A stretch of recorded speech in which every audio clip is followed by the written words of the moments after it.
আমার একটা অনেক বড় ইলিশ মাছ খেতে মন চাইছে, তুমি সমুদ্র থেকে ধরে আনো। আচ্ছা ঠিক আছে। কি একটা বউ পেয়েছি, সারাক্ষণ আবদার করে, কখনো এটা কখনো ওটা, এখন আবার ইলিশ মাছ। এখানে তো সব ছোট ছোট মাছ, বড় ইলিশ মাছ কোথায় পাবো? ও মা গো, এত জলপরি! তুমি কি হল্ক?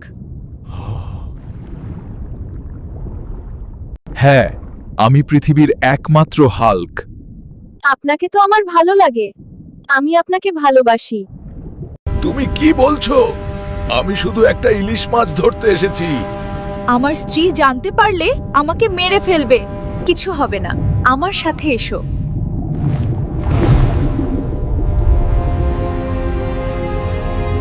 কেন আমি তাকে সমুদ্র ইলিশ মাছের জন্য পাঠালাম? 16 দিন হয়ে গেল, এখনো আইলো না। ট্রান্সক্রিপশন। হাল্ক, অনেক দিন হয়ে গেল। তোমার বউ জানলে কিন্তু খবর আছে। আরে কিছু হবে, ওই মনে করবে সমুদ্রে মাছ ধরতে গিয়ে হাঙ্গর আমাকে খেয়ে নিয়েছে। দেখো, তোমার স্বামী সমুদ্রের নিচে একটা মারমেইডের সাথে ফুর্তি করছে। আজ ওর কপালে দুঃখ আছে। আমি কিভাবে যাব তাদের কাছে? এই ওষুধটি আপনাকে জলের নিচে শ্বাস নিতে সাহায্য করবে। এটা এখনই পান করুন। হাল্ক, তোর আজকে খবর আছে রে। আমার জামাই, তোর একদিন কি আমার একদিন। স্নিফস, বউয়ের গন্ধ পাচ্ছি, এখানে আসতেছে। কি হলো হাল্ক? হাল্ক, আমার জান, আজকে পেয়েছি তোদের। আজমের,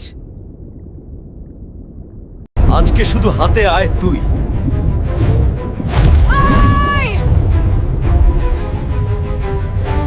তাড়াতাড়ি পালাও, ও আসছে। আমি আর পারছি না, আজকে শুধু হাতে আয় তুই। আজকে তোরা পালিয়ে গেলি, কিন্তু ধরবই আমি তোদের, আর ধরতে পারলে এক একটার খবর আছে। ওদের ধরতে চাইলে তোমাকে সমুদ্রের রাজার কাছে যেতে হবে। চলো, আমি যাব। এবার আমাদের কেউ ধরতে পারবে না। একটুর জন্য ধরতে পারলো না। রাজামশাই, আপনার মেয়ে আমার জামাইকে নিয়ে পালিয়ে গেছে।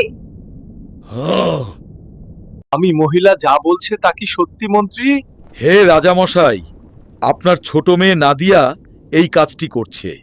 মন্ত্রী, পুরো সমুদ্র তন্ন তন্ন করে তাদেরকে খুঁজে বের করো। যেমন আদেশ মহারাজ।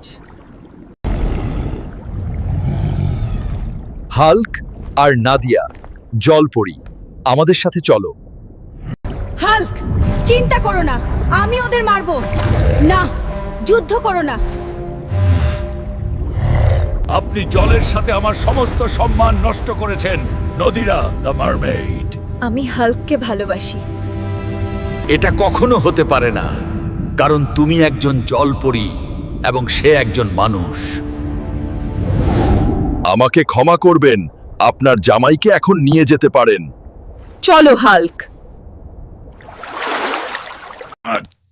তুমি আবার শুরু করেছো? তোমাকে না বলেছি এসব আর করবে না। যাও, এখান থেকে যাও।